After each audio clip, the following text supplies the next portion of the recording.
Hi guys, tonight we begin with a creature that didn't just walk beside humanity. It shaped our destiny, guarded our dreams, and earned a place in the quiet corners of our hearts. A companion so ancient, so loyal, that our story can't be told without it, the dog. Before you settle in, take a slow breath, let the weight of the day slide off your shoulders. And if this space brings you calm, peace, or even a little warmth, then subscribe, only if it truly feels right to you. Tell me in the comments where you're listening from, and what time it is right now. It always amazes me how people from every corner of the world come together in this gentle moment of rest. Now, dim your lights. Maybe let a fan hum softly in the background, and allow yourself to sink into this journey, slowly, comfortably, as we step into tonight's story. You, me, and the loyal companion who walked beside us through all of history. The Ice Age was not some soft, sparkling winter wonderland where people bonded over moral lessons and marshmallows. It was a brutal, merciless arena built by nature on a day it woke up and chose violence. Cold didn't just bite, it stalked you. The wind wasn't weather, it was a weapon. And every living creature you saw had exactly one of two goals: eat you or outlive you. Human survival back then wasn't a triumph of intelligence. It was sheer, unreasonable stubbornness mixed with a few lucky accidents and an alarming tolerance for misery. And one of those accidents, one tiny, ridiculous twist of fate, sparked a partnership that would reshape the entire future of our species. Picture yourself wrapped in animal hides that smell like wet regret. You sit near a flickering fire that spits sparks like it resents existing. Your clan looks like a band of exhausted goblins who lost every fight they've ever been in. Dinner. A chunk of mammoth meat so overcooked you could use it as building material. Morale is buried somewhere under the permafrost. Hope, a rumor. Hygiene, a fantasy. The night is quiet, too quiet. Then you hear it, a growl, low, dark, hungry, a sound that slides straight into your spine. Wolves, because, of course, it's wolves. They've been eyeing your camp all day with the expression of creatures reviewing a menu. To them, you're just a shivering disappointment with a faint heartbeat. But tonight, something shifts. From the edge of the shadows steps the world's most unsuccessful wolf. Skinny, awkward, the kind of wolf who gets bullied by rabbits. His ribs show, his courage doesn't. He looks like a creature one bad day away from giving up and becoming compost, and yet he approaches. Your people tense, hands grip spears. The fire flickers, as if it too is nervous. The wolf sits calmly, boldly, like he's auditioning to be part of the family. His eyes fall on the mammoth bone in your hand. Not a polite look, a look that says, I could eat that, or I could eat you. And then it happens, the moment that rewires history. Someone nobody remembers who tosses him a scrap. Not because they're kind, not because they're brave, but because feeding the wolf seems slightly better than becoming the wolf's dinner. He snatches it up and vanishes into darkness. The next night he returns, and the next, and the next. Each time a little bolder, a little closer, a little less murderous. He begins sleeping where the firelight reaches. He snarls at other predators like he's suddenly the night shift security guard. Humans tolerate him because, frankly, life is easier when something with fangs is on your side. Little by little, the monster turns into the moocher turns into the companion, and the creature that once stalked us becomes something else entirely. The ancestor of the first dog. All because two dying species decided not killing each other sounded like a reasonable plan. Once that lonely wolf discovered that humans were basically a walking buffet of badly cooked leftovers, he didn't keep the secret to himself. He brought friends, not the noble ones, not the alpha hunters. No, these were the rejects, the loners, the wolves whose own pack probably said, "You know what? Maybe try humans. They'll take anybody." These misfits stumbled into humanity's greatest invention, the trash pile. Two starving Ice Age wolves. The human garbage heap was a divine miracle. Burned bones. Delicious. Random scraps. 5 stars.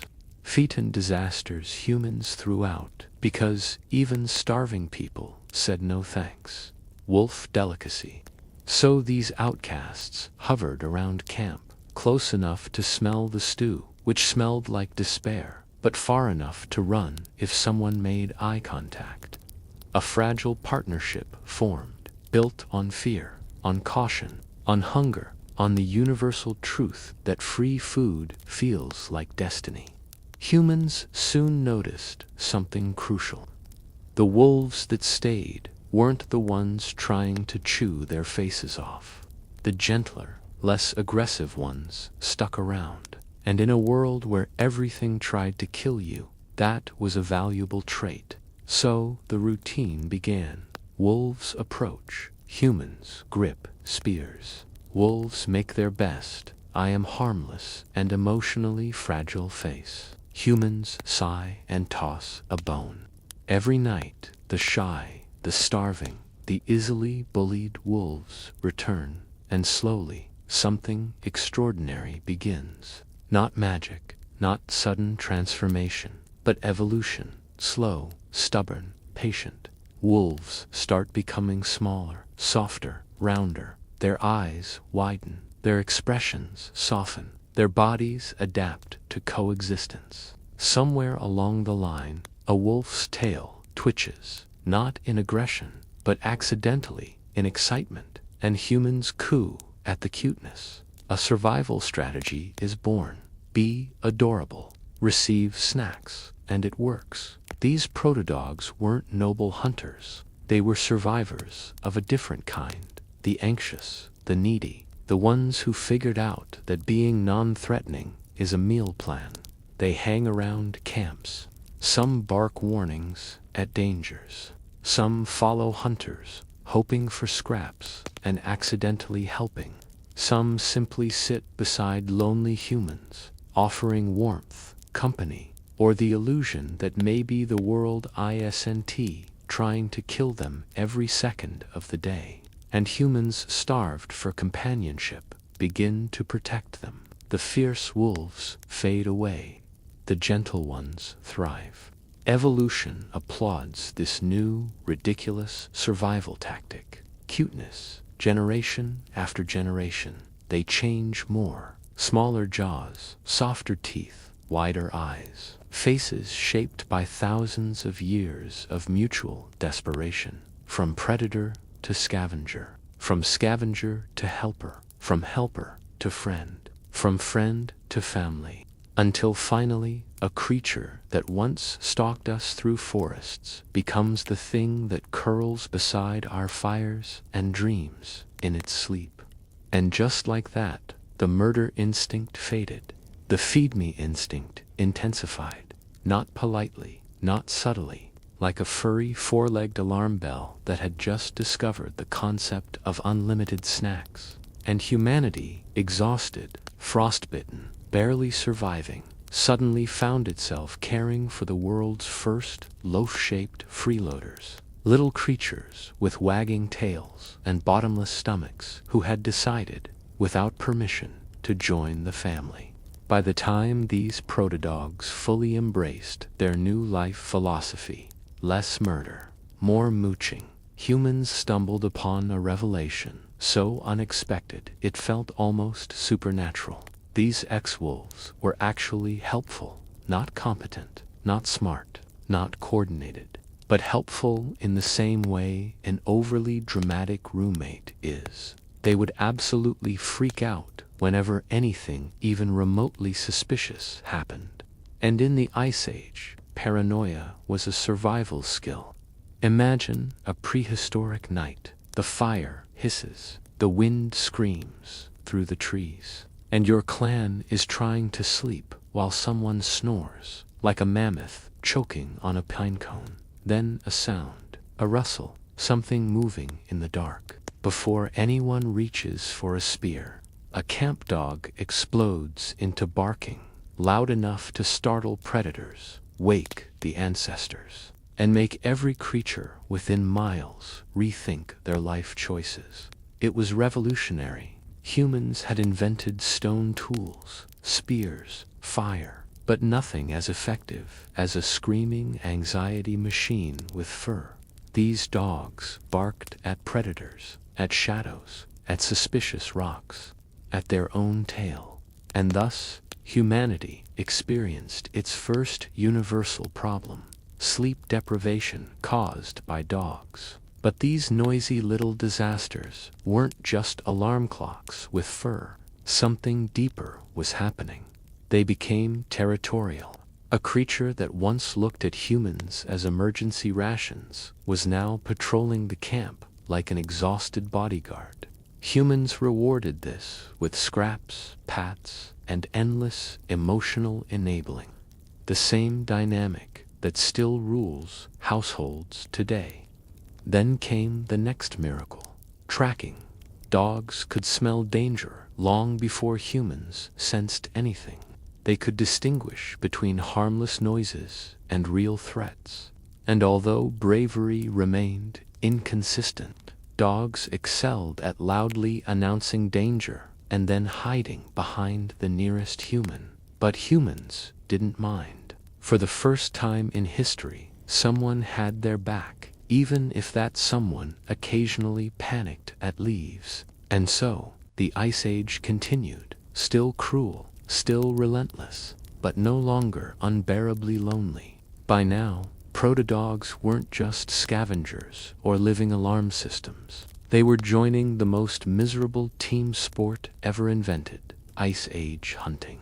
Rules: catch something or starve. Preferably catch something that doesn't immediately kill you. Humans brought teamwork and spears. Dogs brought the nose of a god, the ears of a paranoid squirrel, and the energy of a creature with no concept of death. A hunt looked like this. Humans spot a herd of enormous, ill-tempered creatures with horns designed by someone who hated bones. Dogs spot them first and immediately begin barking like unpaid interns, desperate for attention. The prey startles. It either flees or charges, depending on its personal attitude problem.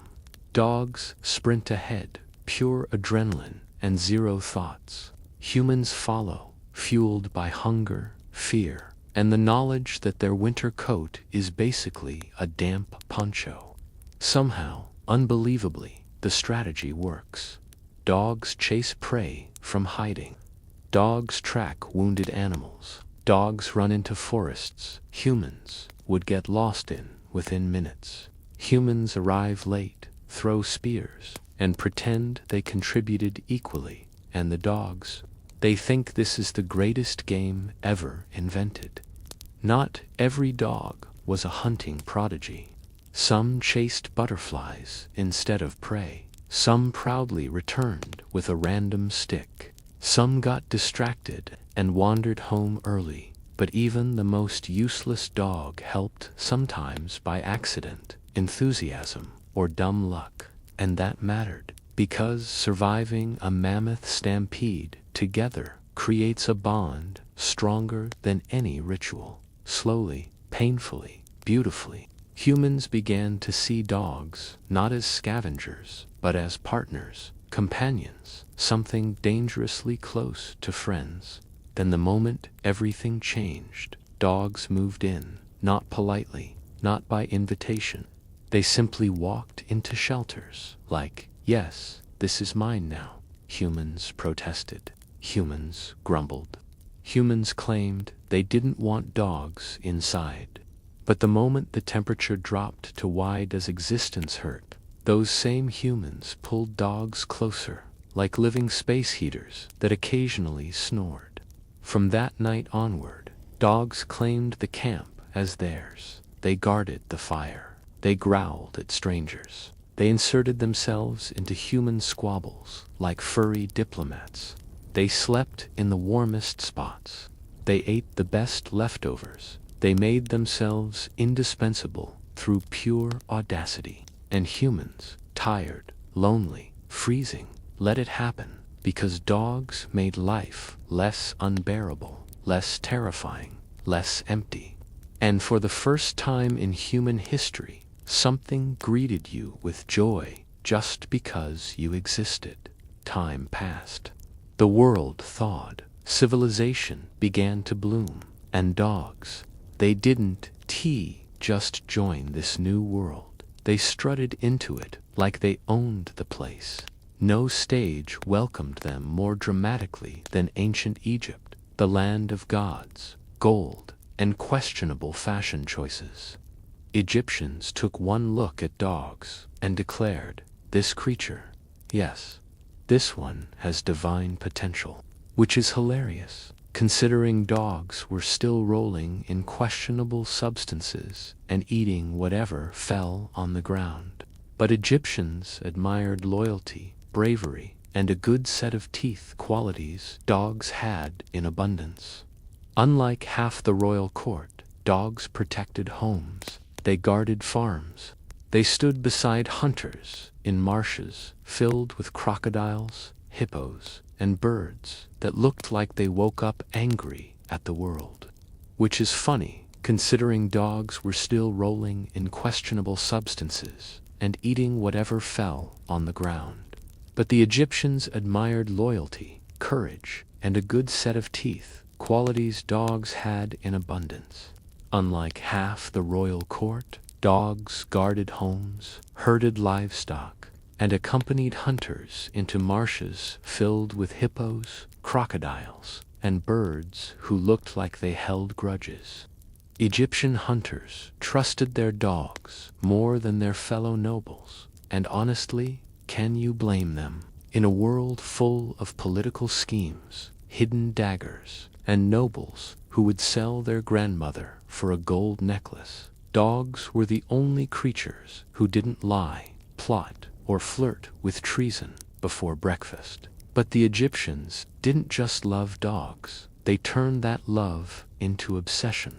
They painted dogs on tomb walls, as if the afterlife needed a museum. They carved them into stone, like eternal guardians waiting in the silence of pyramids. They decorated pottery with canine silhouettes, as if reminding everyone, even in clay, dogs mattered more than you.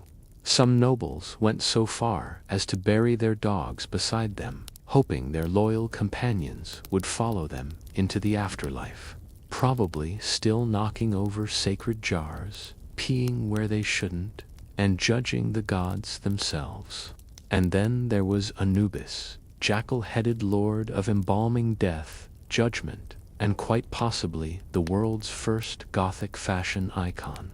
Egyptians insisted he wasn't based on dogs, but come on, those ancient jackals looked like street dogs dipped in black eyeliner. The message was simple and powerful. Dogs were protectors, dogs were guides, dogs were divine, but even divine creatures weren't safe from ancient fashion crimes. Egyptians shaved their dogs, not for health, not for hygiene, but because bald was stylish. Imagine a proud hunting dog, strong, fearless, suddenly shaved until it resembled a trembling, confused, hairless potato contemplating its life choices. Still, Egyptian dogs lived better than most humans. They had names, collars, paintings, rituals, fan art, and sometimes funerals so extravagant they made human funerals look like budget events. If reincarnation were real, you wouldn't want to come back as a pharaoh. You'd want to come back as his dog. But Egypt was only chapter 1. By the time dogs reached ancient Greece, they had survived the Ice Age, earned religious status in Egypt, and were ready for the greatest challenge of all: Greek philosophers. Wolves once battled mammoths. Early dogs once fought starvation. Nothing, absolutely nothing, prepared them for a toga-wearing intellectual monologuing for 6 hours about the nature of truth. Greece was full of dogs. They slept in workshops, roamed marketplaces, wandered gymnasiums. Yes, the Greeks exercised a lot, and sprawled lazily in philosophical schools, where they provided one essential service: falling asleep during lectures. Dogs understood something philosophers didn't. The correct reaction to a man explaining metaphysics is a nap. Yet Greeks admired dogs deeply. They saw them as loyal, brave, honest, everything an average citizen wasn't. Warriors took dogs to battle. Farmers used them for protection. Hunters relied on them for prey. And philosophers used them as metaphors, because every debate about virtue needed a good boy example. There was even a philosophical movement named after dogs, the Cynics, literally the dog-like ones. Not because they were loyal, but because they barked at society's nonsense, rejected rules, lived with brutal honesty, and yes, sometimes peed in public just to make a point. Socrates admired dogs for their instinctive wisdom. Plato compared them to ideal guardians. Aristotle believed they had practical intelligence, which is ironic considering Greek dogs still ate rocks for entertainment. Greeks named their dogs things like Foxy, Whitey, Growler, Blitzer, proof that humans have always been bad at naming pets. Dogs lounged in courtyards, begged at tavern doors, and inserted themselves into family life with zero boundaries. But these dogs also had real jobs. They guarded temples, herded goats, protected city gates, barked at dangers, and barked at absolutely nothing. A proud tradition that continues to this day. Dogs were co-workers, companions, guardians, muses, and moral symbols. And in a world full of arguments, debates, and philosophical chaos, Greeks realized something profound. Dogs lived simply, loved deeply, and judged quietly, making them wiser than most philosophers. Then came ancient Rome, an empire obsessed with military power, conquest, and turning absolutely everything into a weapon. Rome didn't look at dogs and see friends. Rome looked at dogs and said, "Excellent, let's put armor on it." War dogs, massive, muscular beasts, marched with legions wearing spiked collars and sometimes chain mail. Imagine being a barbarian warrior ready for battle. And suddenly an armored dog charges at you like an angry kitchen appliance with teeth. Commanders loved them for intimidation, strength, and obedience. Emotion wasn't allowed in the army, but biting enemies absolutely was. War dogs guarded camps, delivered messages, attacked intruders, and stole food from starving soldiers, multitasking at its finest. But Rome had a softer side too. Wealthy families kept tiny lapdogs named Fiddle, Little One, or bitey creatures who slept on silk, judged guests silently, and ate scraps from feasts like privileged aristocrats. Soldiers shared rations with giant, shaggy dogs. Farmers relied on dogs to guard livestock. Merchants used them to protect caravans. Priests even involved them in rituals, though the dogs probably just hoped for snacks. Romans recorded everything, including their grief. Pet tombstones survive with heartbreaking inscriptions like, "I cried carrying you to your last resting place, as much as I rejoiced bringing you home." Romans rarely showed this level of emotion for other humans. For all their military glory, Rome knelt quietly before the emotional power of dogs. A dog could guard an empire, march with legions, stand in battle. But at night, even the toughest soldier slept easier with a dog curled at his feet. Dogs were warriors, but also family. As Rome roared across Europe and Greece debated the meaning of existence, dogs were doing something far more impressive. They were conquering the world without trying. No armies, no strategies, no kings, just pause, charm, curiosity, and absolute disregard for borders. The moment humanity built the Silk Road, that long, dusty highway stretching from China to the Mediterranean, dogs looked at it and thought, nice, a walk, and off they went. Wherever merchants traveled, across deserts, mountains, and cities, dogs followed. Sometimes intentionally, sometimes because a merchant dropped a dumpling, sometimes because a dog woke up from a nap and realized it was 600 meters from home and simply rolled with it.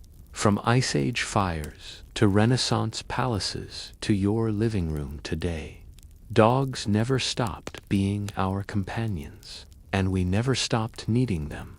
Across every era, humanity survived, or barely crawled through. One truth echoed through the centuries like a heartbeat. Wherever humans went, dogs followed. And wherever dogs settled, humans somehow found the courage to keep going.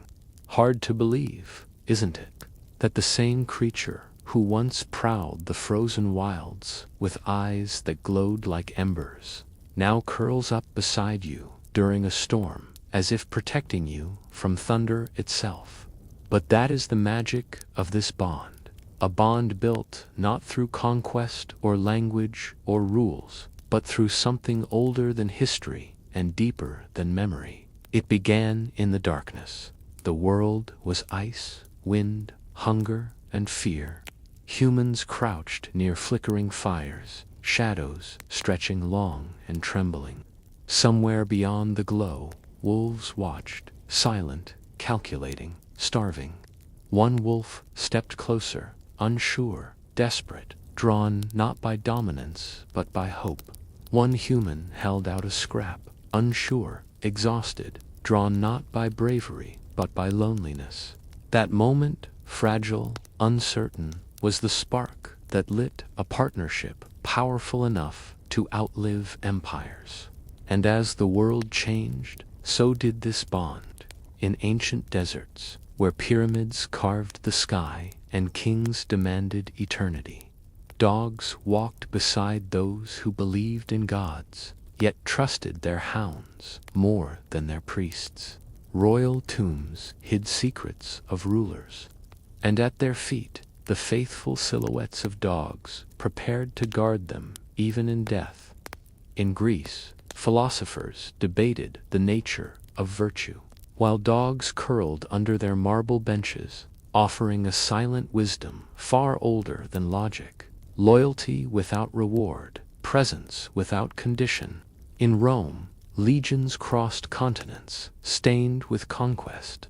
Empires rose and fell under steel and ambition. But even the fiercest soldiers slept easier with a dog warming their feet, reminding them they were still human beneath the armor.